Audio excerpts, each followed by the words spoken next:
And what is going on, everybody? Welcome back to another episode of the Designated Players Podcast. We are on episode 177, picking up where we last left off with the Western Conference roundup of the secondary transfer window. Connor, how are you today? I'm doing fantastic. I love the Western Conference. It's my favorite conference. Backpedal, backpedal, backpedal, backpedal. There's no evidence that I said anything against that. If only we had a constant recording on you. Ooh, that would not be fun. Canceled immediately. It would be very boring. You would just see me working most of the time. Canceled immediately. Um, Yep, very simple. We've done this in our last episode. If you haven't seen it, go check it out. We're going to run through the transfers of each team from the secondary transfer window. We are going to give our thoughts on the best one in, the best one out, give an idea of what the team, needed, give a grade, and then move on. And hopefully this won't take 4 hours because I think the Eastern Conference went a bit long. So, Oh yeah, for sure. um, scarf of the week, Connor. I'll start with you, and we're back into season one with you. Yeah, my scarf is it's an homage to no, I got nothing. I'm gonna say it was like an homage to LA Galaxy's international transfers this window or something like that. You're gonna try and make you really stretch it. Non-existent. Um, yeah, he doesn't have his because he's a loser. I forgot mine. Get him comments. I broke out the new old school Colorado Rapids. Haven't shown it off Nice. as I like much. that. It's a really cool color scheme. Love the old school logo. And Colorado's getting a talking to today. So um, it's on theme. Shall we kick it off?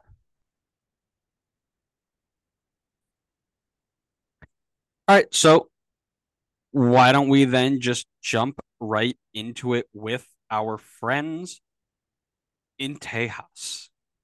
Austin FC have brought in Brandon Craig on loan, partnered him with Matt Hedges, and then Memo Rodriguez in a trade on deadline day, while also sending out Musa Dijete and Diego Fagundes to LA. Connor, I'll let you start. Give me thoughts on the moves. Give me best in, best out, and give me a grade. Just a quick question for you. Was it No. was it LA Galaxy that had the domestic restrictions, or was it Austin FC? Because what is with this transfer window and every move coming in being from a domestic team? Um, Hedges is I can't remember. Was it Beasler that was at Austin, or was it Hedges that was Yes. at Austin? Yes. Beazer was there first. Okay, so this is like Beasler 2.0 bringing in Matt Hedges. Um, really good experience at the back. Great to see him get out of Toronto in that disaster of a situation. Really like them bringing in Brandon Craig, but I don't want to speak too highly on it because then he will be trash. Um, I would imagine they went heavy on the center backs considering Viceinen's injury. So I think that makes sense to bring in Hedges. You have Cascante and then obviously Kip Keller and Brandon Craig now to get into the mix. I think it's a really good mix of center backs. Um, and then bringing in Memo Rodriguez is another good depth piece. I don't know if I would see. I mean, I guess Memo would probably come in and replace Fagundes. Maybe not like for like, but at least in the rotation somewhere. And then I think that's about it in terms of coming in, right? And then they lost Fagundes. I would say Fagundes is their biggest loss. He seemed to really do well in Austin. I'm a bit surprised they let him go. It doesn't even seem like they got much for him. I see like 273K euros, but I imagine there's probably add-ons and stuff in there. But still, Fagundes is obviously extremely experienced in the league, and I thought was doing a good job in Austin, racking up assists like crazy. Kind of surprised to see him go. I mean, he's definitely my biggest loss for them. Biggest gain, I'm gonna go with Hedges in the back. I think that experience is going to be super helpful for Austin. Um, a team that has turned their season around pretty well, had some a team that's had some very big low points this season. However, is sitting in a good spot in the playoffs right now. So glad to see them bolster a little bit and try to solidify that spot in the playoffs because they're not too comfortably in there yet. I would give the window. I'm gonna go a. I'll say a B. I'll be a bit more generous. I'll say a B for them. That's not where I thought you were going when you started this whole rant. First off, had no idea Austin was that high. I thought they were like Yeah, borderline they're, almost they're in. fifth. That's crazy. Yeah, they've made a real good run recently. Hmm. Um, to your comment on where this transfer window went and how it went that way, um, they are filled on DP and U22 slots. So Is Fagundes taking one of those? no, Dijete was. Yeah. I So wasn't too concerned about him. no, but because he's only loaned out and he's not, um, It's not like it still counts it towards the still books. counts. Yeah, I guess they might have been able to do one with Colmanek going on season-ending injury. Um, but they're tied up. They couldn't do a lot of work. So um, I actually really like the window for them. The Memo Rodriguez Diego Fagundes trade actually looks really good. You mentioned what happened. They basically flip flop players, and then the incentives if Fagundes hits certain requirements gets them up to 900K GAM, which is a really good Okay, return. yeah, that would be a very good return. That Yeah, plus Memo Rodriguez is definitely good. right. And LA got, and we'll talk about it when we get there, but LA got Fagundes and up to 300K GAM, depending on what incentives are met. Gotcha. So Okay. I like Brandon Craig. I mean, my biggest problem with him right now is I don't think he's getting looks at the moment on loan with with Austin. I'm gonna just double check here really quick, but that was Yeah, I can't the imagine he slots in as the starter ahead of Hedges and Cascante. yeah, he hasn't played at all for Austin yet, and now they've brought in Hedges and that. So, the original thought was, okay, we've got our U20 center back who's about to get into a place with a bunch of injuries so he can get real legitimate minutes, and they bring in Hedges and basically bump him down again. So it's a little bit underwhelming for me. Um, True, but Hedges is a good guy to learn from too, though. he is, but I think it'd be better to learn in the other direction, meaning that he starts and Hedges is either next to him or guiding him like from the bench and saying, "Hey, I'm watching your game. I need you to, you That's know, fair. just little things like that because you can only learn so much from sitting and watching, right? You need to be Yeah. involved in it. Um, outside of that, I'm okay with it. I think I again they were kind of handcuffed with where they needed to be. Like you mentioned, um they're in a good spot already with the standings. They're going, they've got a game in hand on a couple teams already.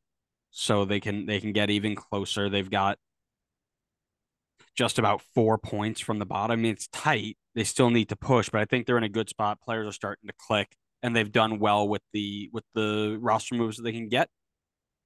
I will go with a B minus here, just for the little bit of flexibility. Now that can change. I would drop that to like a C plus C if it turns out that Brandon Craig is just going to sit on the bench and watch because that's wouldn't be helpful from a USMNT point of view, in my opinion. Of course. Thanks for agreeing with me, man. Well, you copied me this time. um, let's move on then. Let's go over to Colorado, and I'm gonna take this one over because I've got a bone to pick with these guys. Oh boy. In the door, Danny Leva on loan from Seattle. In the door, kind of, is Daniel Chacon, a center back out of Ala or no, not out of. That's where he went after. Um, where did he come from? Says I And think Colorado too. yeah, so he was originally, but Colorado 2 took him from somewhere. But yeah, Rapids 2. Um, they brought him up from Rapids 2, and then subsequently loaned him out, so he's basically not even there. Andrew Gutman from Atlanta, good move. And then Sydney Tavares, a FC Porto B team loan signing, and I didn't see if there was any option to buy. Out the door goes Michael Barrios, Brian Acosta, and high potential left back Anthony Markanich. What's the plan? What are we doing? Who needs a plan? Two guys on loan, a left back who is basically filling your Lucas Estevez role of being the only guy who can actually play on your team. No striker help from, and I'm just going to double check here because I want to make sure I get this right before I go in on it. We talked about at the beginning needing this team needed a little bit more than just a center back and a center mid. They did bring in Rafael Navarro, so I'll back up on that a little bit. But Max is still suspended because of the nightmare of betting that he was doing. Jack Price is still injured. And you are dead bottom of the Western Conference, dead bottom of the league, question mark, almost. It feels super underwhelming. They've got 3 DP slots filled, so they couldn't go make a massive move. Navarro took up that third one. But here's the thing, right? You've got, and this is the big one, their owner is worth like the top 5 in ownership. I don't know how to really phrase that. I saw something there that said he was super, super expensive. He's got top 5 net worth or something like Thank that. you. That's what I'm looking for. They've got one U22 slot filled right now. You're telling me they couldn't go out and push to find another U22 Brazilian like Max and see if they can get it done to back up anything? Who's to say they didn't, though? Maybe they tried. Maybe they just didn't find the right guy. You would have seen rumors. You would have seen something saying, "Hey, they're linked." Right? How many teams did you see linked to other players this year, this offseason? Tons of them. You're asking the wrong person. I haven't been in the mix of the rumors too often. Well, you need to get your priorities straight, sir. I Here's the deal. apologize. They upgrade at left back. Center backs are okay. However, your biggest issue is the 16 goals you've scored all year. 16 in 23 games. You've gone and got Navarro. Paul Bassett hasn't been what you thought he was going to be since coming back. You have to go out and try other options. Now, Rafael Navarro is probably the guy that we need to focus on. We talked about it in the Leagues Cup preview, right? So far, don't think he's got any MLS or Leagues Cup minutes. I don't think he's featured yet, to my knowledge. Nope. So maybe he turns over the new leaf. Maybe he's the next guy. But he's also only on loan with a massive purchase option, if I remember correctly.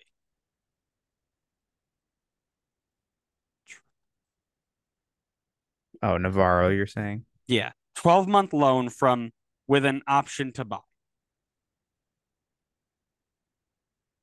I feel it feels underwhelming. It feels like, and this was made July 10th. So feels underwhelming. Feels like it could have been a lot more. But there is a lot of work that needs to be done up front. And maybe it's a coach. Maybe Robin Fraser isn't the guy. But there was more work you could have done here to make this stuff work. And they didn't do it. You could have gone and gotten another midfielder that wasn't, maybe Sydney Tavares is the guy.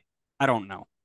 Feel like another striker would have been nice to pair with Navarro, just in case he isn't, the guy. You've been going on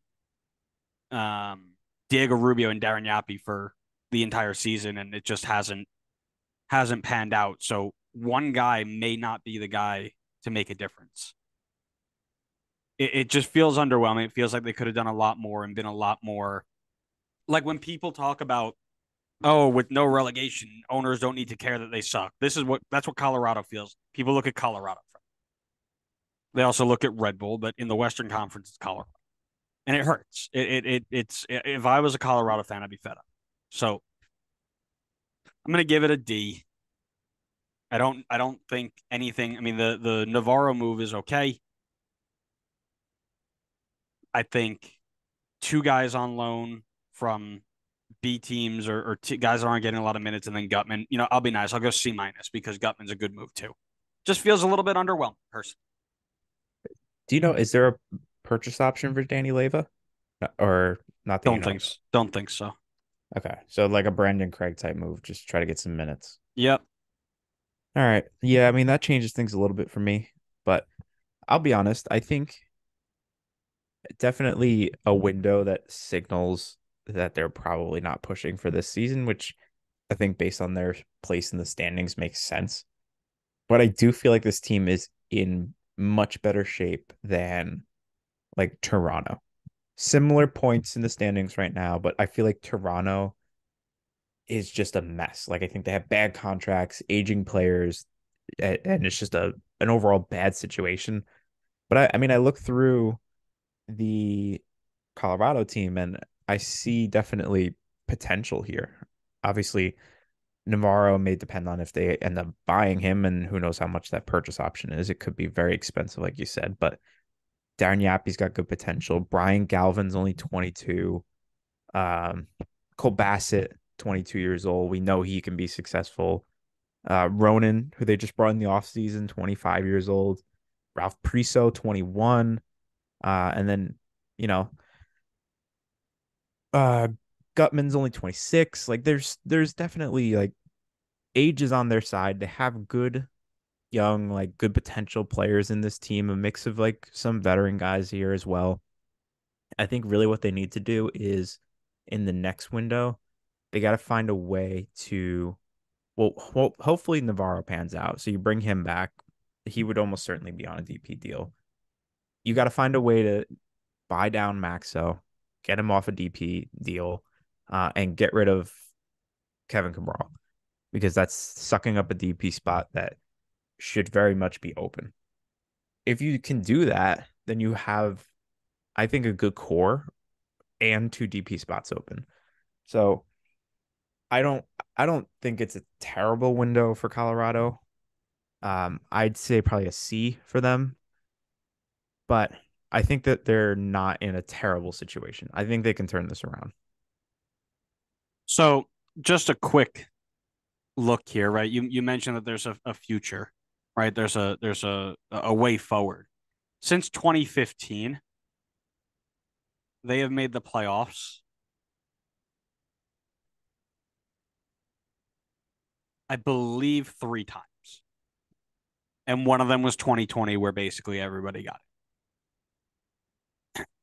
And then the other times, but like the other times that they didn't make it, they didn't make it. Like they were awful. At what point do they look for less flash in the pan? Let's go all out here, kind of like I was looking at. Now this is where I'm changing my mindset here. And at what point do we go from that into stability, right? Because I feel like there's not a lot of stability here.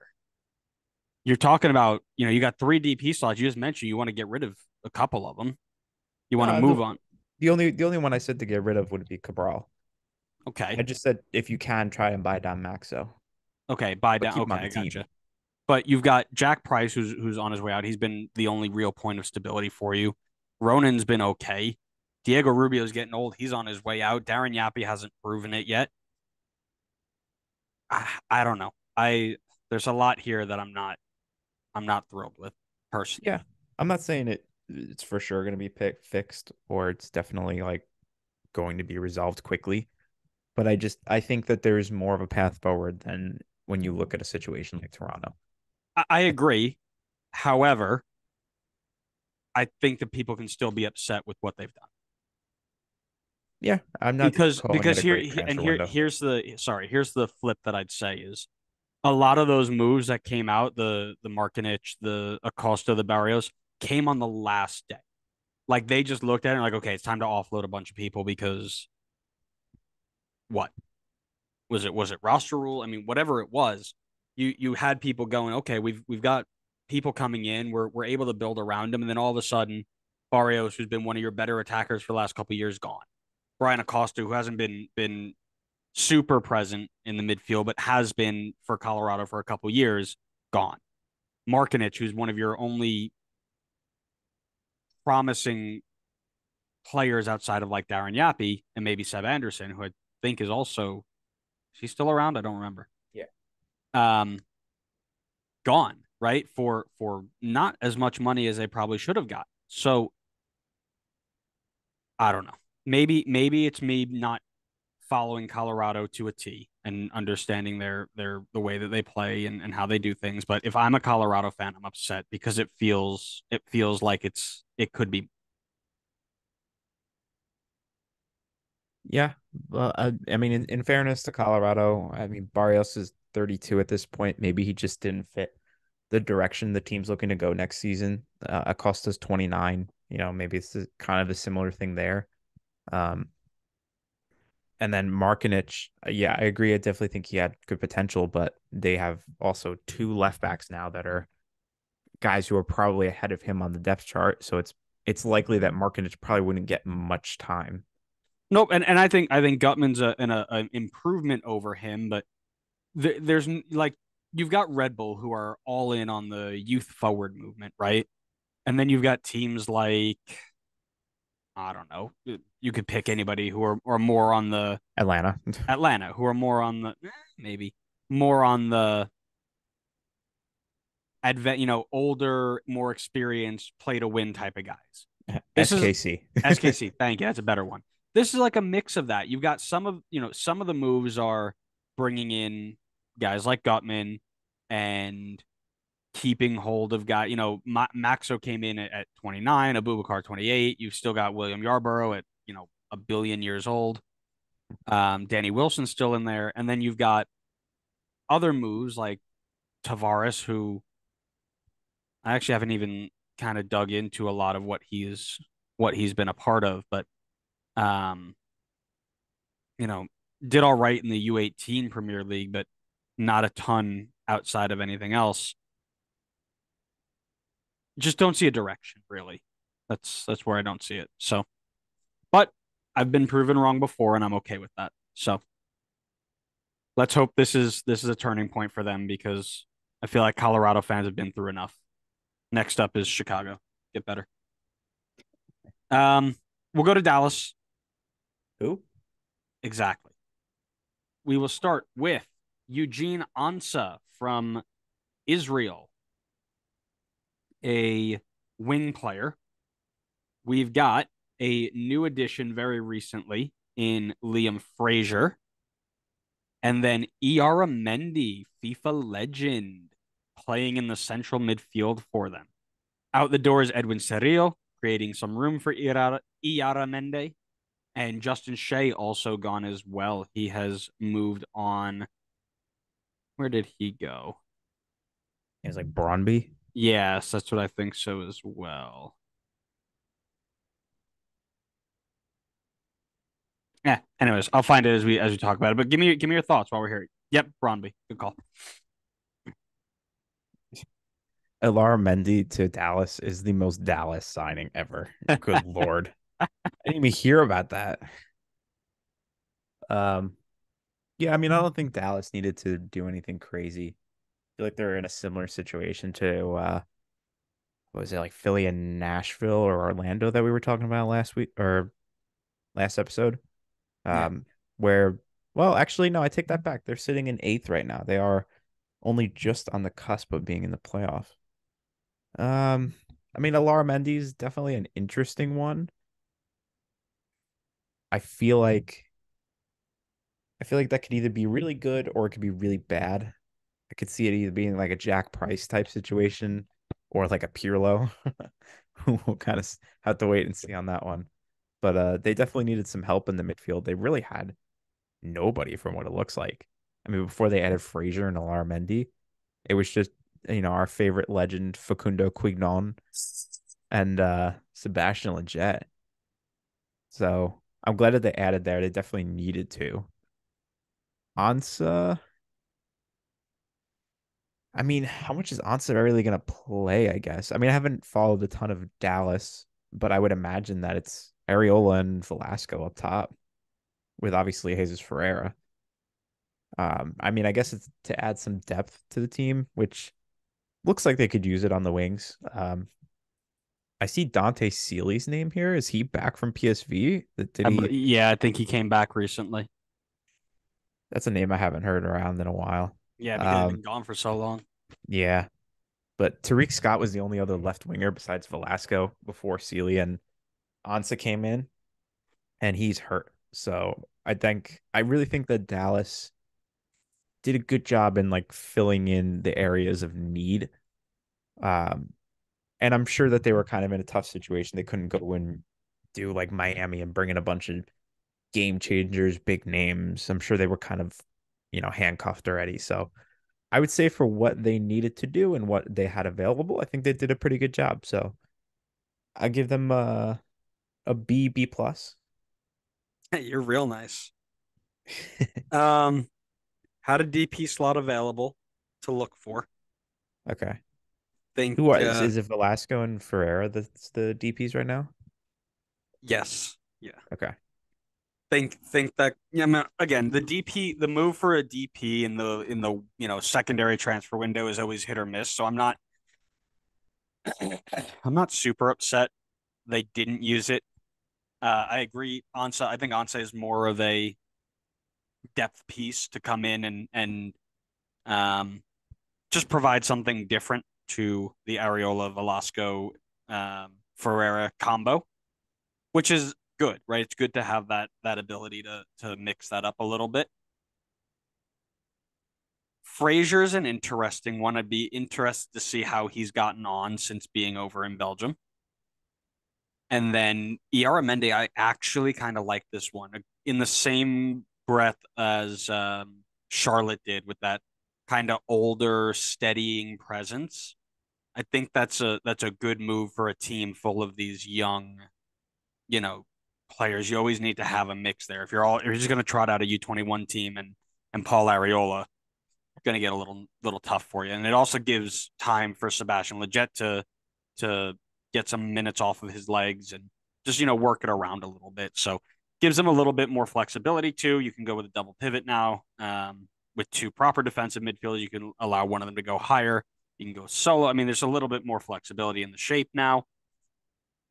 I like it. I think it would have been.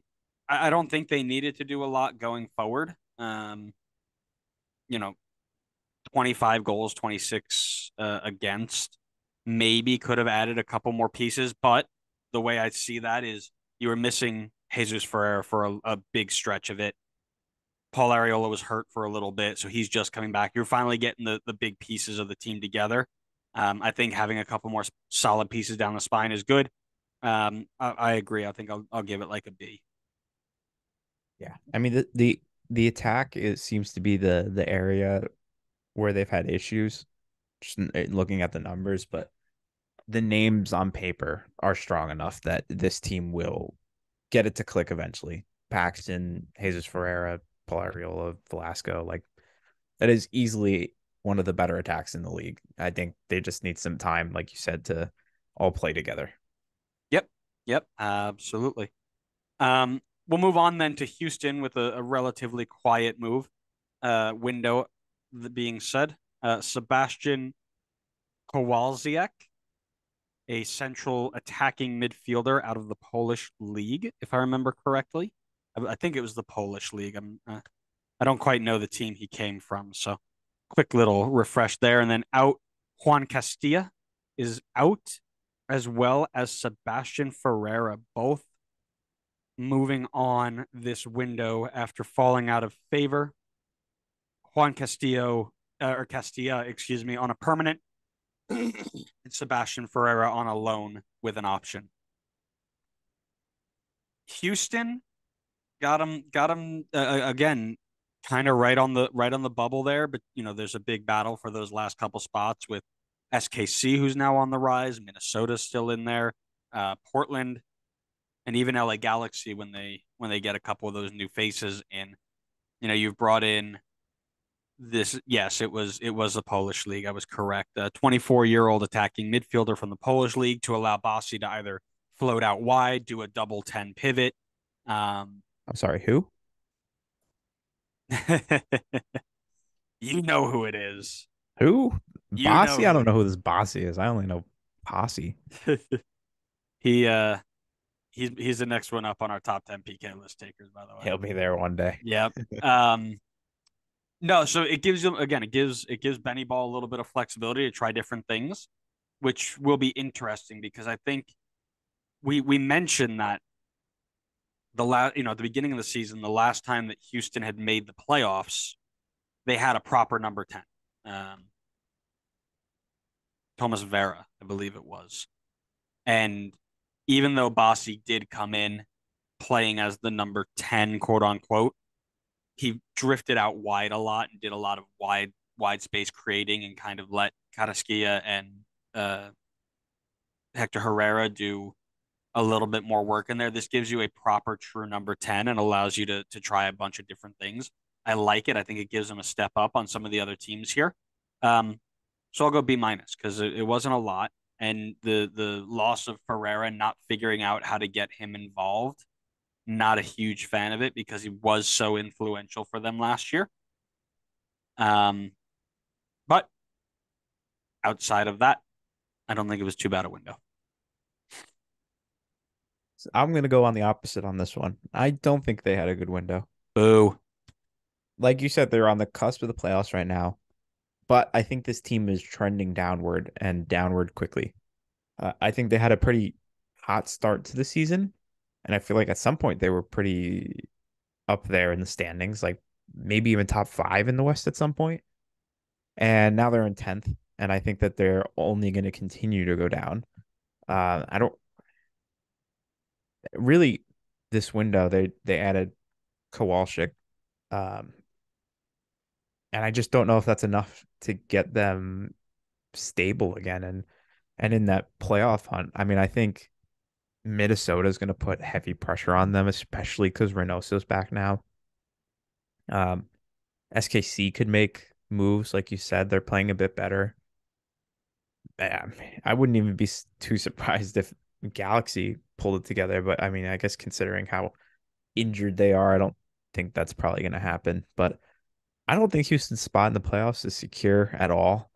And I think it could be very likely that a couple teams sneak up on them and pass them in the standings. I mean, Minnesota's got a game in hand and they're only 1 point back. So assuming Minnesota even just gets a draw in that game, Houston's on the outside of the playoffs.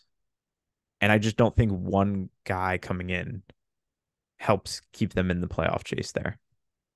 I don't like the direction it's going. I'm not saying that like Kowalczyk is a bad signing. I mean, I don't know anything about him, so it's hard for me to say, but I think it's a good positional add for them. Add to the attack where I think they've been a little bit weaker than in the defense. But I feel like they should have done more. I mean, granted, I don't know their roster rule spot right now. Maybe they're kind of handcuffed too, but feels like a quiet window for a team that is barely in the playoffs right now and is trending in the wrong direction. So I am gonna go C minus on this one, and I think that might be a little generous. Think you're a loser who just wants to hate on Benny Ball, and I got to see Benny Ball live. I will not sit here and listen to the slander. Benny Ball and staff got a lot of yellow cards that game. Um, I bet he did. So I mean, time will tell. I think they brought in Ibrahim Aliou as well to be that attacker. He came in the other transfer window. Um, he might need a proper number 10 to unlock him, and that might be what this changes. I think Carrasquilla, that holding on to Carrasquilla is a great piece of business as well in this window because Lots of teams rumored to be looking for his signature in Spain, particularly. And he will be key to that big push that they're about to have. So a little bit more success here than I think you give them credit for. But if we move on to a team that had a surprising amount of success in a window they weren't supposed to have nearly any in the LA Galaxy. And I really find it funny because the LA Galaxy made more influential moves on a transfer ban than Red Bull did in the entire offseason. So That's go a them. partial transfer ban. Partial. You're right. You're right. And they did a lot of really good work in the window, which is really really good. So in the door, Mauricio Cuevas, a U.S. youth international from Club Bruges. Michael Barrios, as we mentioned, gone to LA Galaxy from Colorado Rapids for 50K GAM and a first round pick. Edwin Cerrillo from Dallas, as we've already mentioned, 600K GAM and a sell on percentage. Tony Alfaro for up to 500K GAM. That doesn't make any sense. And then Maya Yoshida, a center back on a free transfer into the country. Just making sure I didn't miss anybody. Oh, yes, of course. And Diego Fagundes, as we've mentioned already, from Austin for just about 900K GAM, and Memo Rodriguez. Out the door, Memo Rodriguez, and they also waived Sega Koulibaly, a center back, to make some room. For a team that wasn't supposed to be doing a heck of a lot of business, I think this is a really good window for them. They went and so the only thing that I really am not happy with is they've gone out and gotten yet another 33-year-old plus center back in With Maya no Yoshida. experience in this league. Yeah, yeah, exactly. In Maya Yoshida, and to to combat his age, they've also added 30-year-old Tony Alfaro. So ages of their center back as we speak: Maya Yoshida at 34, Chris Mavinga at 32, Tony Alfaro, the young guy, at 30, Caceres at 36, Eric Zavaleta at 31, Marcus Furcanis at 20, and Jalen Neal at 19. So you do have the two young guys there, and Jalen Neal, of course, being super, super valuable at the moment for them. Mauricio Cuevas, a 20-year-old who is in the right back spot, but can also kind of be flexed around. So they've gone and added pieces to their back line. However old they may be, Diego Fagundes gives them that flexibility and in the wing spots that Douglas Costa really couldn't, as well as Michael Barrios. So they've improved on the MLS experienced wingers, which is a good look for them. And then Edwin Cerrillo, of course, in the defensive midfield with Brugman going down in his season-ending injury. He comes in and will slide right into that spot and brings a little bit of experience as well. Listen, I think it's a great window. I'm going to give them something along a B plus, A minus. I think they've hit all the spots that they needed to hit, as well as doing it with one hand tied behind their back. I think it's really impressive the way they've done it, and I think it's a real good look for them. So B plus, A minus for the Galaxy in a window. I think their best move coming in is going to be Diego Fagundes, because they've lacked that killer winger for so long. I think he comes in and brings a really good level of play for this team. Yeah, I think within a bubble, when you consider all the stuff going on with them this offseason, I think it is a good window for them because, like you said, they were kind of handcuffed a bit, definitely more than other teams, considering they could really only make domestic transfers. The only thing that confuses me a bit is what the plan is, because I feel like the guys they brought in feel very win now, and I just don't feel like the team is in a position to win right now. Not to their fault, but I just think no Chicharito, no Gaston Brugman is killer. I think that hurts so much. I, but it seems like, bringing in Fagundes 28, Barrios 32, Alfaro 30, Yoshida 34. It feels like they're trying to win right now, which is a little confusing to me because standings wise, they're in a pretty bad position. I mean, they have a couple games in hand, but they are certainly they have their work cut out for them. That's for sure.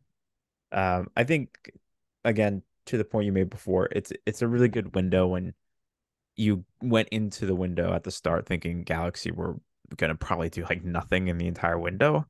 I think they've gone in and got some good players to bring in. I think Fagundes is their best addition. Memo being their only one out is obviously their biggest loss. But I would say window wise, I'd give it a B. So I'll do, we don't ask a lot of question follow up, but does this window give them enough to pick up what may need to be 18 to 20 points in their last 11 to 12 games to get into the playoffs here? It's gonna be really hard. I think if they get in on like one of the playoff spots. I don't think they get top seven, but I don't. It's going to be super hard to do it without Brugman and Chicharito. I mean, those guys plus Ricky Puig are supposed to be your stars, and you lose two of the three. That's killer. That's kind of where I was leaning with this too. Is they didn't the one player they didn't replace was injured Chicharito, and Joveljic hasn't really done the job so far. I mean, 25 goals, but Joveljic has only tucked away just two in MLS play. So definitely that was the spot they needed. However, I think with proper wing play with Barrios and with Fagundes, I think they unlock a different level, and they can do that. Okay, so keep an eye out for them. I'm also going to agree with you that says I don't think that they get there, but I wouldn't be shocked if they did. Alrighty, so we then move on to the prettier stepchild in LA right now, in LAFC. Couple players in the door for this group, including the return of Taco Fall from loan to Villarreal. Striker Christian Oliveira, excuse me, from UD Almeria on a U22 deal. Bajung Darbo, a midfielder from LAFC 2 on a homegrown deal, 16 years old. The return of Eddie Segura. And then Mario Gonzalez, another attacking player from Braga, who has done relatively well overseas so far. Out the door, two players, one of them being Kwadu Opoku, who we spoke about in the last episode, for 1.7 million GAM, and Jose Cifuentes heading over to Rangers for a fee I have not yet seen as of recording. LAFC continue to push the boundary, man. They continue to say this is what it's supposed to be like when you are a selling league. And we spoke about this a little bit yesterday, too. When you are a selling league, you need to take players and sell them for money. Yes, that is how that works. But you also need to reinvest that in players who you can then sell again. Going out and getting Gonzalez and Oliveira are great moves. Bringing back Segura gives them a chance to win in league now. And then Taco Fall also coming back allows them a little bit more flexibility in the back as well. So love the window, as I always do with these guys, because they're always setting the standard. Think they're gonna miss the production of Apoku more than they are going to miss Cifuentes this year, because Cifuentes was kind of the guy on the bubble. Um, Excited to see Oliveira come in. I think he's going to give them another option up top that just is different from what they have now. And I think this is also them preparing for Bouanga to be gone in like 6 months' time. But they're preparing for things before it actually happens, and that's why they're able to be good for so long. It's another B plus A minus for me in the LAFC world. I think both LA teams had a great window. Very, very impressed with the way that LAFC continue to set the standard. You mean they plan for things unlike Every Vancouver just sells everybody immediately? you mean every other team in the league? Nobody's doing what LAFC is doing at as consistent a level that they are doing it. I see another name on here. I can't remember if you mentioned it, but or if it happened last window, but I see Philip Krastev. Oh, is that the center back? He's a center mid, 21-year-old Bulgarian. I didn't see that one. Tell me He's more on about him. transfer market. I don't know how accurate it is. I Tell tried me. looking him up on FBref and it says he's in Bulgaria right now, but No, I if haven't seen him. if he is also joining LAFC, that could be fantastic business as well. 21-year-old central midfielder with lots of experience in Europe and your Jose Cifuentes replacement essentially. Yeah, valued at 4 million right now. I didn't. I This guy went completely under my radar from Lommel SK. Um, wow, that's a good bit on loan. You're right, absolute replacement for he play in any of the central midfield positions. My guess is he'd be a Cifuentes replacement, sure. Um, wow, that's another good bit of business I've missed there. Yeah, like you said, the team every time they lose somebody, there's another player right on the doorstep to come in, step in, and be just as successful for this team. I'm really glad they finally got a striker, like a legitimate striker. I know Buwanga's kind of been holding it down during this season, but now you can go Buwanga, Vela, and Mario Gomez, or Oliveira gets in there as well. Whoever you want to throw up there, uh, Buke as well. The attack feels like it's finally. I feel like with Gonzalez, it's going to feel like old LAFC again when they had Araujo and whoever else, Diamande, whoever you want to throw in there at the striker spot. It feels like the team is like back to that old deadly attacking ways. Not that they weren't good in attacking as is. I mean, they have 34 goals this season, which is pretty good. Not as good as St. Louis, but pretty good. So yeah, I mean, I'd give this like I find it hard to give anything but an A for the window, honestly. Like they really didn't lose too much. Like I think the fee that Transfer Market has listed for Cifuentes is a bit low. I certainly think I would have thought they would have got some more for him, but I don't think it was like the end of the world type of thing. And, I think they moved on at the right time. And they obviously got a lot of Tam Gam whatever for Opoku. So I don't think that's the end of the world either, especially because I think they replaced him pretty well. So yeah, I mean, I think maybe I'll go A minus because they did lose a couple of guys that I think were pretty heavily in the rotation. Not that they didn't replace them, but um, yeah, A minus. I think it was a really, really good window for them again. Considering I gave Inter Miami an A, and I need to be scaling based off of that, I can't. I find it tough to give anybody a straight up A anymore, unless you're signing That's fair. Mbappe tomorrow. Well, I think we gave Miami an A plus. I think you gave him that. I didn't change mine. So Anyways, you should. no, don't tell me what to do. We'll go over to enemies of the pod, Minnesota, who have also been very busy this window. Starting with Ismail Tajuri Shroudy, a signing coming out of AC Ammonia. Don't remember what league that's from, but it was not around here. Cyprus. Cyprus, that's right. Emmanuel Iwe, a signing from their academy system. Jan Grey Goose is back after his time in Nashville. Nashville, they gave up, or Minnesota gave up 75K GAM and a second round pick. Ethan Bristow, excuse me, from Tranmere Rovers. And then a new designated player, everybody's favorite Finnish guy, Timu Pukki. Not my favorite Finnish Not guy. yours. Yours, good old loss. What a guy. Out the door for Minnesota, Kamar Lawrence on mutual transfer, and Luis Amaria out to Mazatlan in Mexico. Connor, talk to me. All right, so Minnesota's got Reynoso back. We know what Reynoso's capable of. This team to me feels poised to make a playoff run here.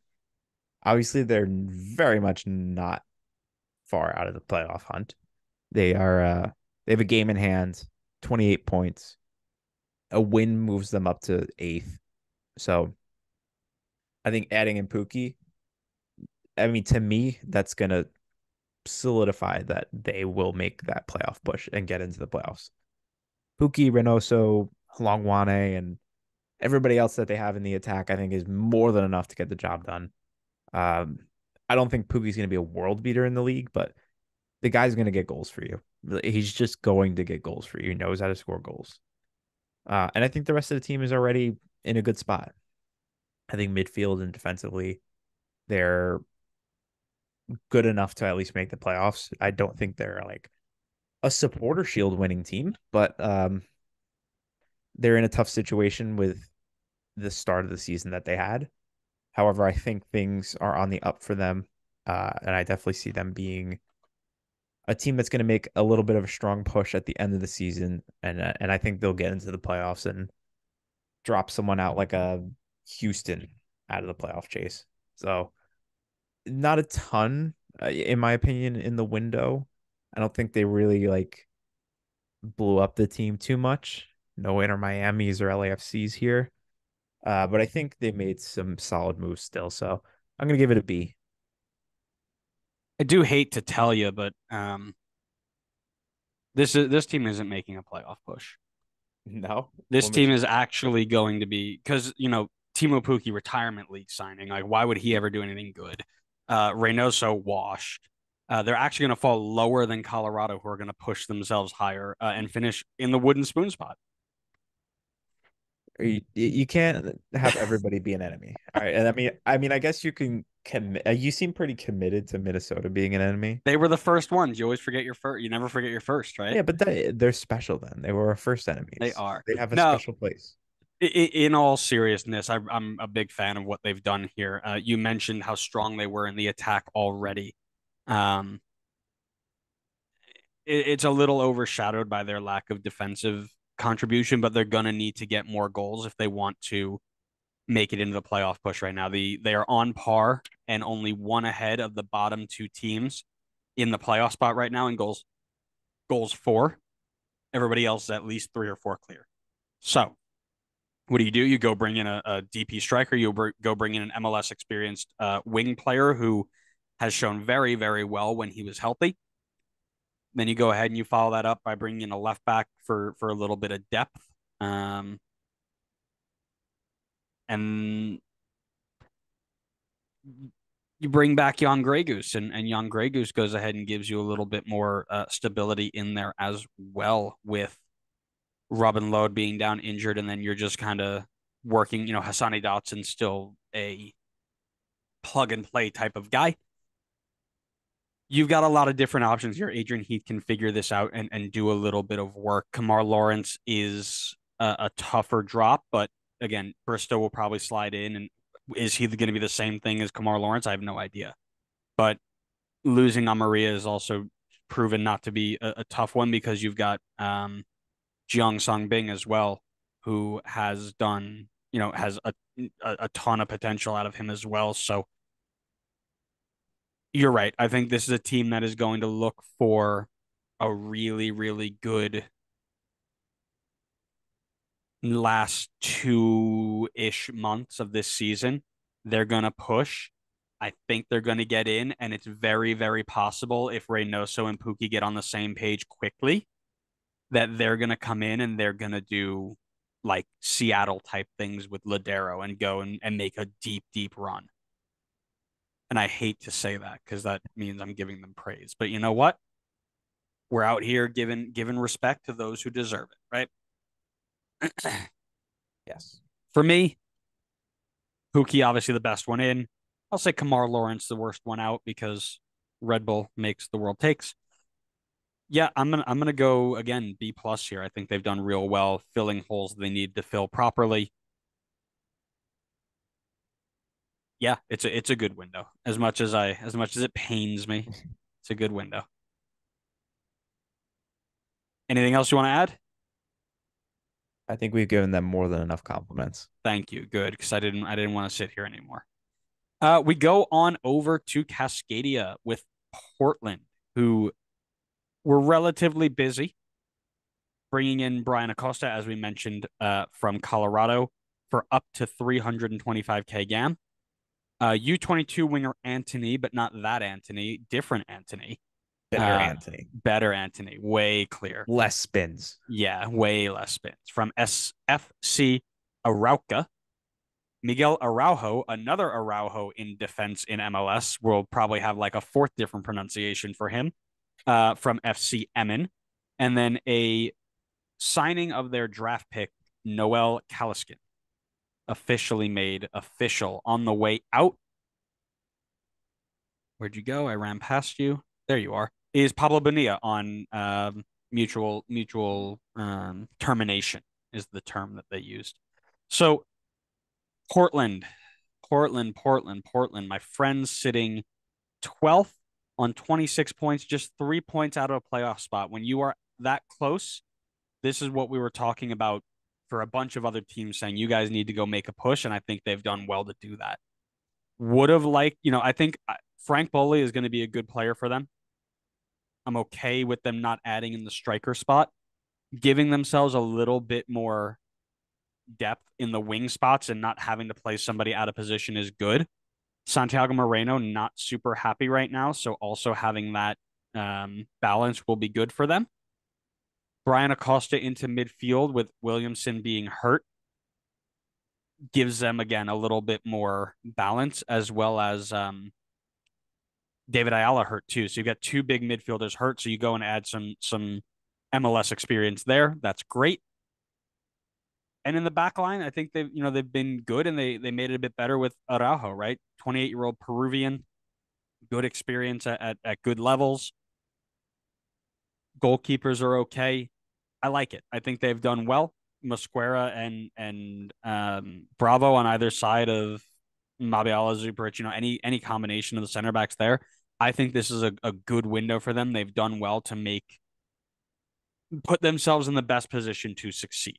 Whether they actually succeed or not is a different story, but they've given themselves the best chance with this window. Best player in, I'm excited about Araujo coming in that central defensive role and giving them a bit of flexibility. They might be able to go five back. They might be able to free up somebody and take some minutes off of their legs with a little bit more confidence. So I like that too. Um, Give it a B. Give it a B. It's good. I'm not in love with the window. Because you're a hater. Stop it.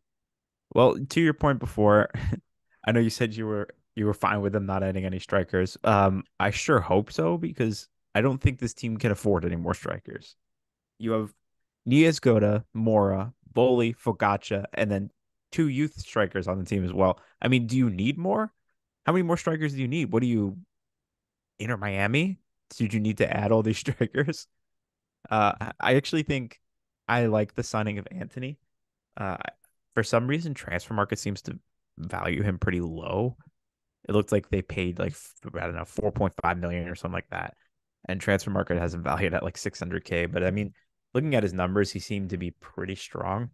Was playing very consistently for the fifth place team in Portugal, with 6 goals and 1 assist. I mean, that's fantastic. So I think the 4.5 million is well worth it. I think the potential is there. I like that signing very much.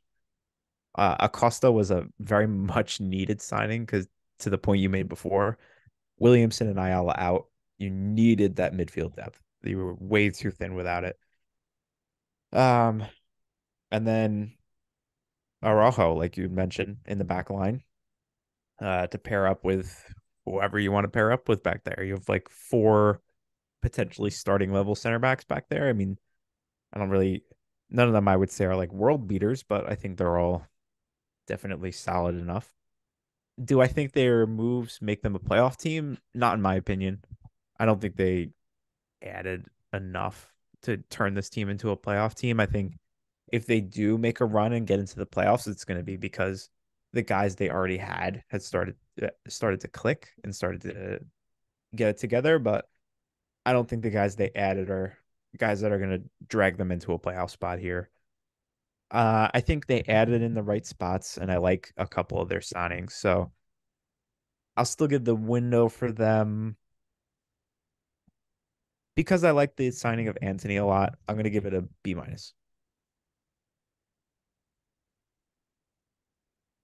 Sounds pretty close. Pretty close to okay. Now, this next team, I think we can just give an A and move on because you sign one player and it's automatically an A if it's this player specifically. And we are talking, of course, about RSL. In the door, Chicharrango from Pachuca, formerly of LAFC, as well as making Brian Ojeda from Nottingham Forest permanent. Out the door, Justin Miram, but that was a while ago. Two good players in, I believe, spending close to $15 million in fees, and one player out on the wings. Listen, that's an A. RSL currently sitting third in the Western Conference, even on points with LAFC, 4 points behind St. Third. Louis. That's Right? How crazy. crazy is that? This is why we love this league too, right? Because you've got teams that are going from last year they were barely in, yeah, seventh. On the last day they make it in. One or two players they come up and boom, now you're fighting for the top spots, right? It's a great little look for them. The addition of one of the best strikers in league history in his time here instantly makes it an A. Big fan of them making Ojeda permanent as well, and not losing a ton either, right? They didn't go out and lose a ton of players. I am so excited to watch Aranjo play in this team. I think he's going to ruin players. It gives Julio the opportunity to play out on the wing, Diego Luna underneath him, Krylak helping out with, anybody, Ojeda in the back with Ruiz. They've got so many different options that they can work with. Forgot Moises Nyman's on this team too. Yeah, I just saw his name there. Yeah. Could have done a little bit more in the back, maybe, with Eric Holt being down. So maybe I go A minus because they could have done a little bit more defensively. Other than that, big fan of what they've done. Yeah, so I know I kind of talked about this team already when we were talking about Leagues Cup. And, in past years, I've always definitely been down on RSL because I feel like on paper, I was just like, I don't understand how this team is doing well. Like, I don't get it when I looked at the team on paper. I was like, this team should not be performing as well as they have been. This is, I would say, the first time that since I've been following the league, which hasn't been very long, but the first time since I've been following the league where I look at this team on paper and I fully believe that this team deserves to be where they are in the standings. I mean, on paper, this team they look so good. Like you said, adding Arano, that's amazing. One of the best strikers in the league in the last few years. On top of an already stacked attack with Anderson Julio, Carlos Gomez, Jefferson Savarino, Diego Luna, who's just coming up now. Then everybody behind them is fantastic as well. Ojeda, like you said, Demir Krylak, Pablo Ruiz. We've seen Pablo Ruiz really flourish in this league so far. And then in the back, that's probably the one area where, exactly as you said, they probably could have done a little bit more, but I mean, they're solid enough that they're third in the league. So defensively, they're fine. I think they could be better. 34 goals conceded is a lot for a playoff team. I think it's actually the most for a playoff team in the Western Conference right now. So definitely a spot they probably could have and should have improved a bit more. But, MLS 4 5.0, whatever we're at, score 7 goals, only concede 6, you win games. So I'm right on board with you with an A minus. I think if they had added a little bit more to the defense, it'd be an A, right up there with Inter Miami, even though Miami was an A plus for me. Um, but yeah, without the defense, only an A minus. That was a really great line you did there with, score seven, concede six, still win a game. Where'd you get that? I don't know. It just comes to me. I can't explain it. I think we should go back to the tape from Monday's episode. I feel like I've heard that before. I deleted the tape. I don't know what tape you're talking about. Yeah. All right, let's move on here. We've got five more teams to cover. Let's do it Whew. with a little bit of intensity here. Um, San Jose Earthquakes currently sitting up. I'm on 2020 standings. That's not how that works. Western Conference, San Jose sitting in sixth. Is that where you had them? I think that's where you had them. Might have had him in fifth, but right around there. All right, we're gonna need to go and blow some things up over there because that is I can't have you being correct here. Anyways, three homegrown signings in Edwin Mendoza, Oscar Verhoeven, and Chance Cowell, brother. Yes, that Chance Cowell, brother of Cade Cowell. And then Io Akinola in on loan from Toronto, and Matthew Hoppe, everybody's favorite CONCACAF S Hauser, coming in and on loan from Middlesbrough. This is an interesting one. I want to hear your thoughts. So obviously, I have no choice but to be big on San Jose this season. I backed them from the Your start. eggs are in the San Jose Yes. basket, And baby. you know what? My eggs are still in that basket. This team, on just looking at the standings defensively, they've been very solid. They're I think they have it set already. They don't need to really make too many changes in defense. I think they're a combination of their midfield defenders like Gruezo and their defensive back line with guys like Mensah and Daniel in goal. I think they're in a really good spot. I don't think they need to touch anything there. What they needed was goals. And Christian Espinosa cannot do it all by himself. This is not a Hani Mukhtar situation. He needs some help. Jeremy Abobasi is another fantastic player in that attack. And now they've gone and they've added a few additional players to help in the attack. I'm very glad that Io Akinola is in a new situation now. I think that's probably what's best for him. We saw what he could do in 2020 during the COVID season. That was where he kind of blew up and got the hype for him. And since then, just has not been the same player. So maybe this, a change of scenery could be good. And then Matthew Hoppe as well. I think that's great.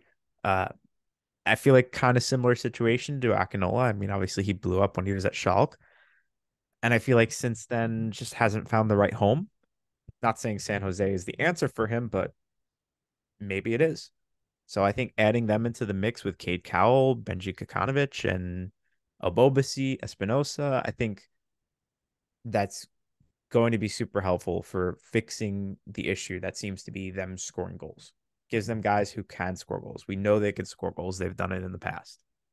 I feel like the only area that maybe they could have upgraded better is in like that number 10 spot.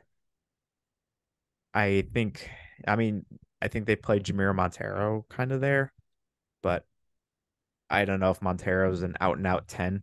Um, but yeah, I think it was a very solid window for them. They went after the area that I think they needed to go after. I will give it I'm thinking B or B plus. I'll go B because it was really like two main players that they added.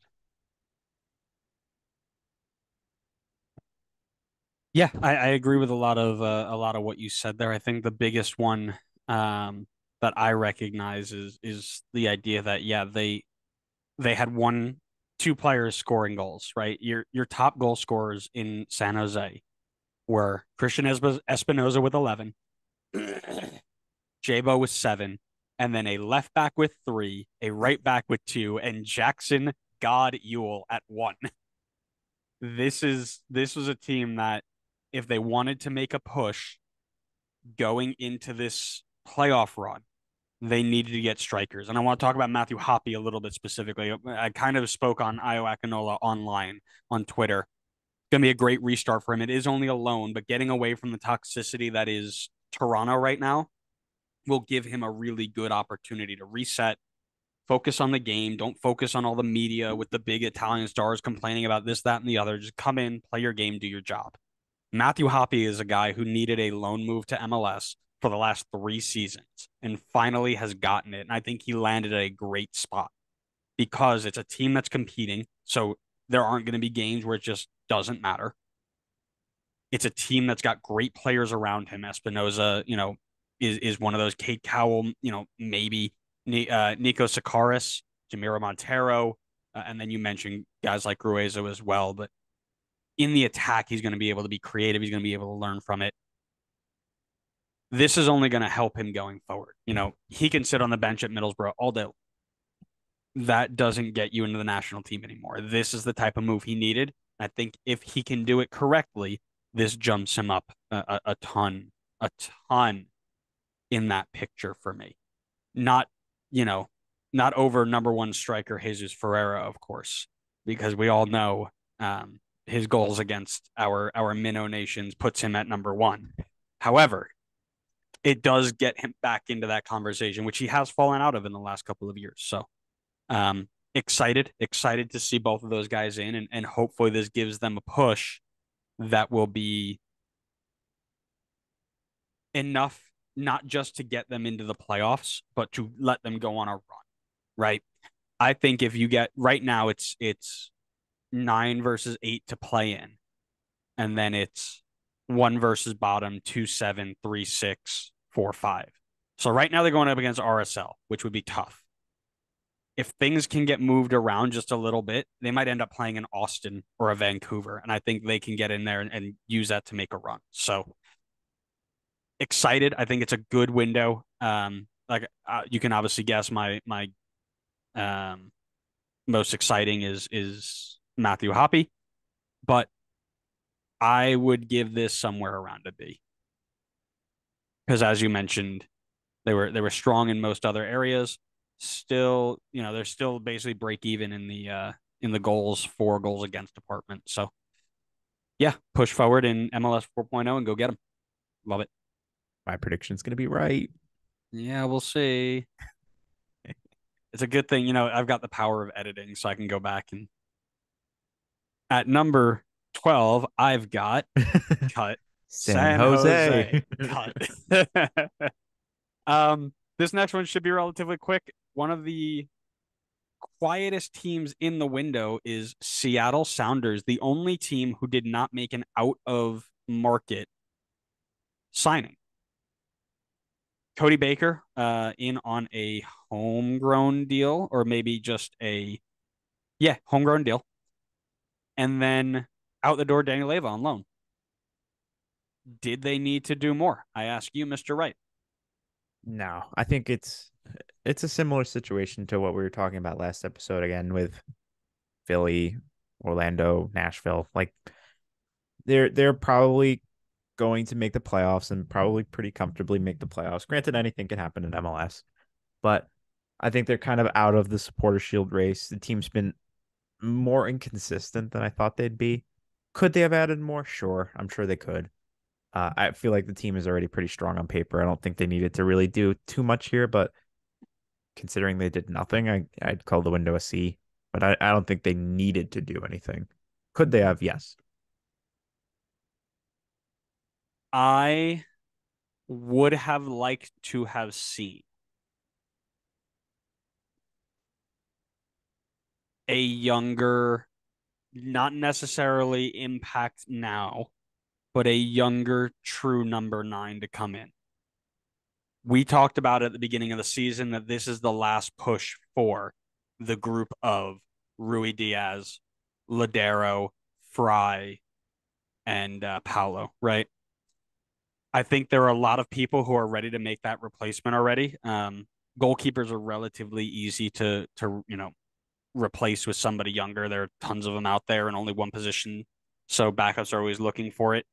João Paulo may be working his way out, but they've got Obed Vargas sitting right in there, so that'll be a totally fine got a move. Number of guys that could go. Oh there. yeah, Ladero on his way out. You've got Rusnak, who can slide into a more traditional number 10 role, which is where he's comfortable anyway. Jordan Morris, if something happens with him, you got Leo Chu as the next guy up. But your striker room right now is 31-year-old Eber coming off of 2 knee injuries, who's been okay. Rui Diaz at 33, who's coming off of injuries, and 36-year-old Freddie Montero.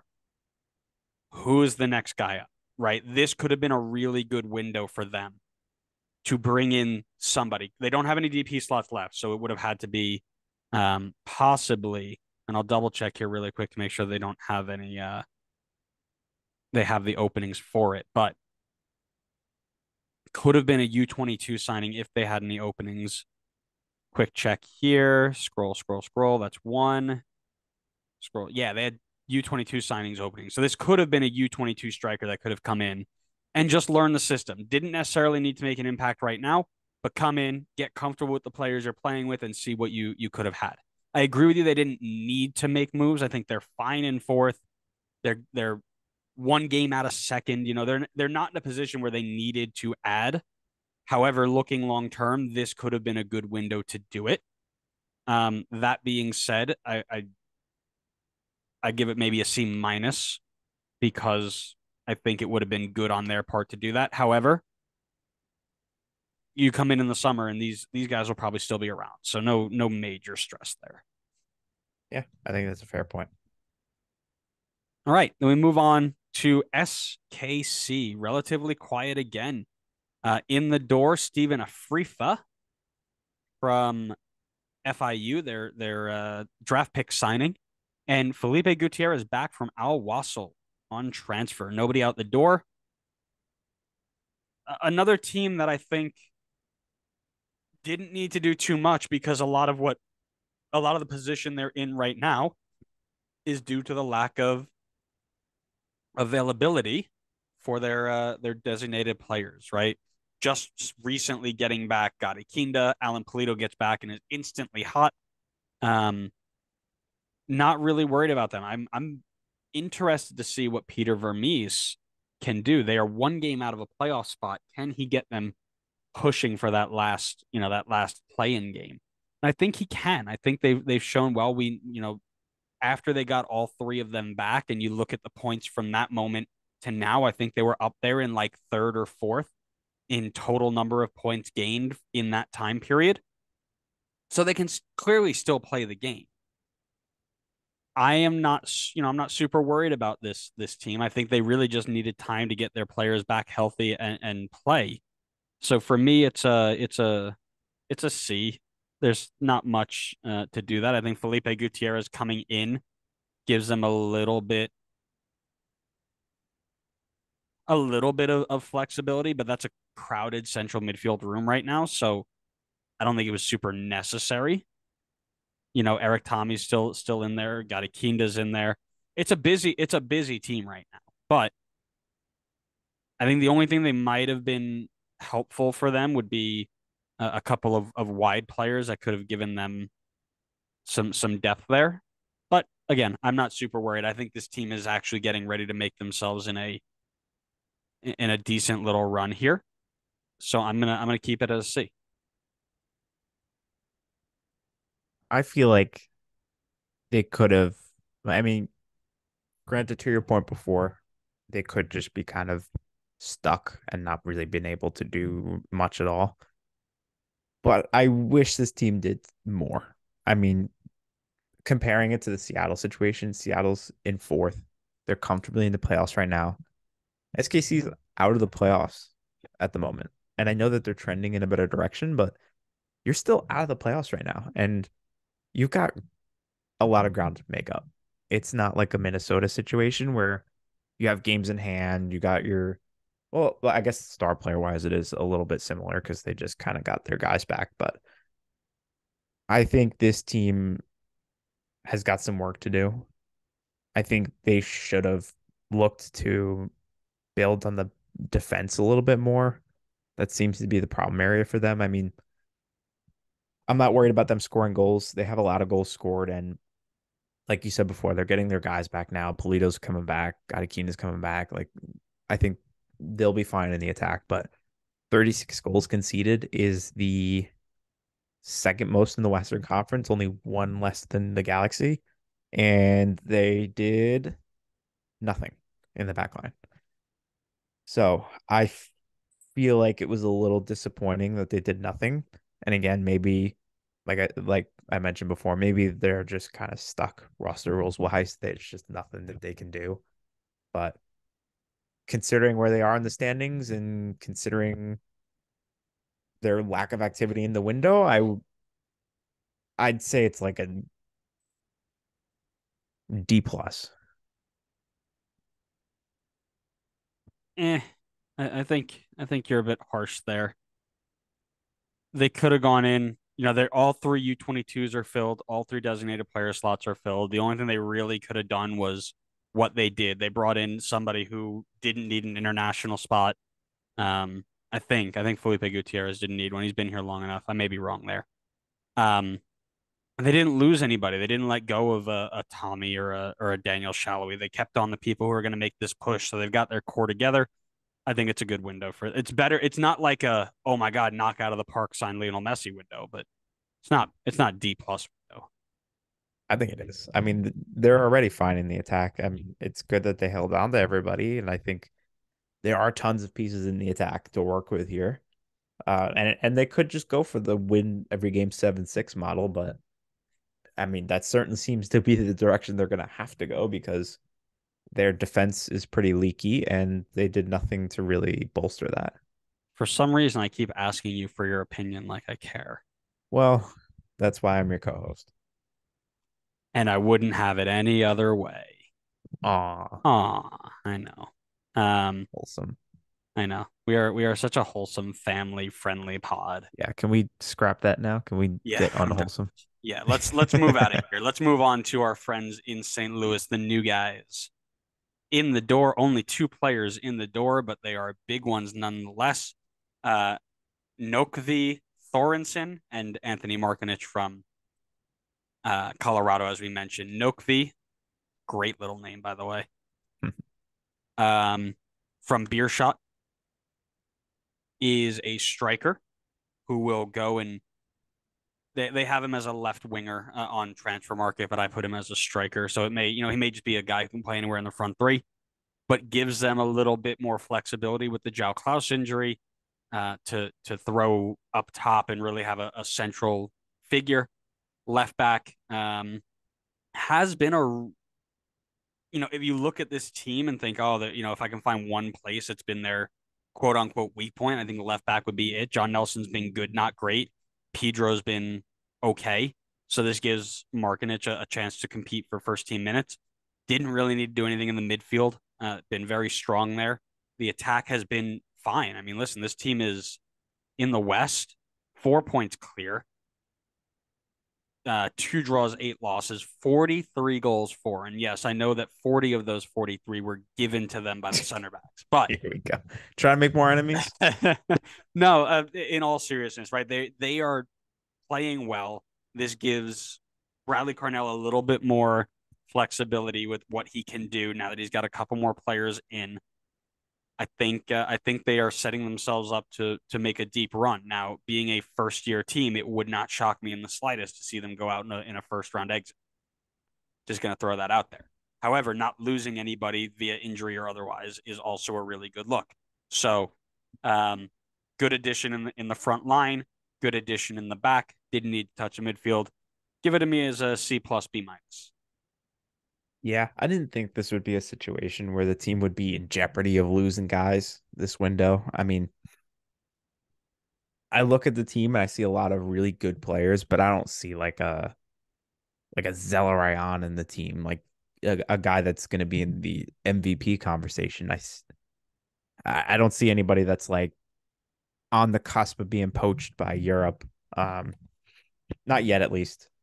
So I was definitely wasn't too worried about them losing anybody. And I didn't think they really needed to do anything. I mean, the system has been so good so far. Why even risk it trying to do anything and try to get tricky and overthink anything? I mean, I think their additions are good, help solidify the team even more in terms of depth. I don't think they really needed to go out and go get starters or anything. So because they didn't tinker with it too much, I'd give it a B at least, like automatically just off of that. They didn't mess it up, so you did good. Yeah, well, when you're in first place and you don't mess it up, then yeah, you did good. Yeah, no, I don't disagree with that. New England is example number one of that, right? Mm-hmm. And they just lost Brandon By to an ACL injury last night. Oh, really? Yeah, on the turf, Oh, got that's stuck in and brutal. tore it up. That's brutal. We need to get turf out of this game. But anyways, we'll move on to our last team here, and then we'll talk about that off air. Vancouver. Oh, goodness. Here we go. In the door for Vancouver. Go all the way down to my list here. Sam Adekubi, left back from Hatayspor. Richie Larea, a right back from Nottingham Forest on loan. And Levante Johnson, a signing from their academy system. Out the door, Julian Gressel over to Columbus. Christian DeJome over to, where did he go? DC, I believe. Yes. Yes, DC United. And then on loan, Diber Caicedo over to Colombia. What are we doing, Vancouver? You're strengthening your outside backs, and that's pretty good. Well, You're strengthening one outside back. You're losing a very good other one. But in fairness, he wasn't really playing outside back. He was playing like goalkeeper probably. right midfield in a 3-4-2-1. It was just a nightmare of a formation, but we love it. Um, I think Gressel is better than Larea.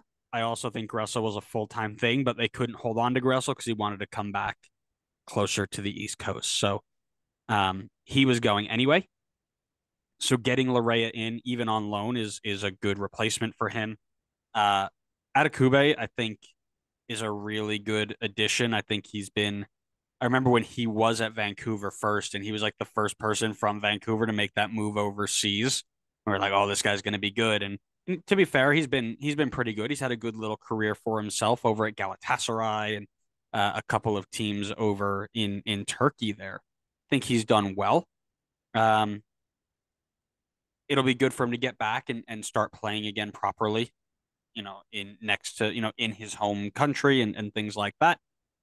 And then, the Levante Johnson is just a wing addition at 24 years old, gives them a little bit of depth out wide in a system they don't really use wide players anyway, so it doesn't really matter.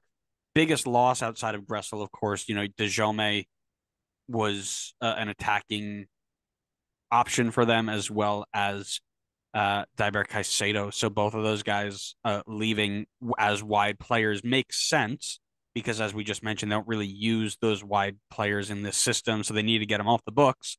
But they could also play as inverted strikers or what have you. So it would have been, they dropped a little bit of talent from the front line.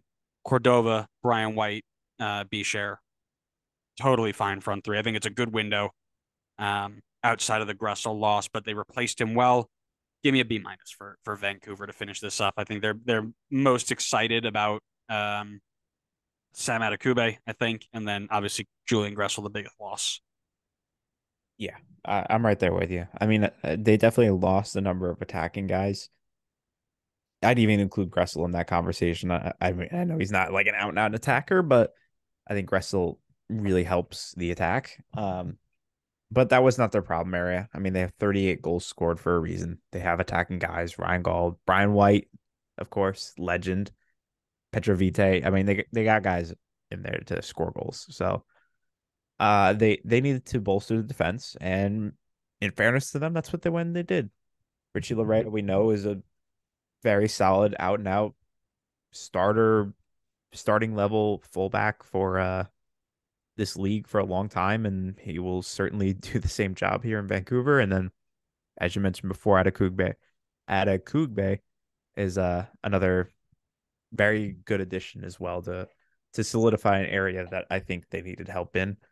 Um, Considering they have three fullbacks on transfer markets roster, and two of them came in this window. I think they did a good job addressing areas of need. Um, Granted, I think based on the system that you were saying before, I don't know if they really use them much anyway, but at least it gives them options. So I'm kind of right in the same boat with you. I think B minus. Um, yeah, I mean, I think the team's in shape to make that playoff push and try to keep their spot in the playoffs right now.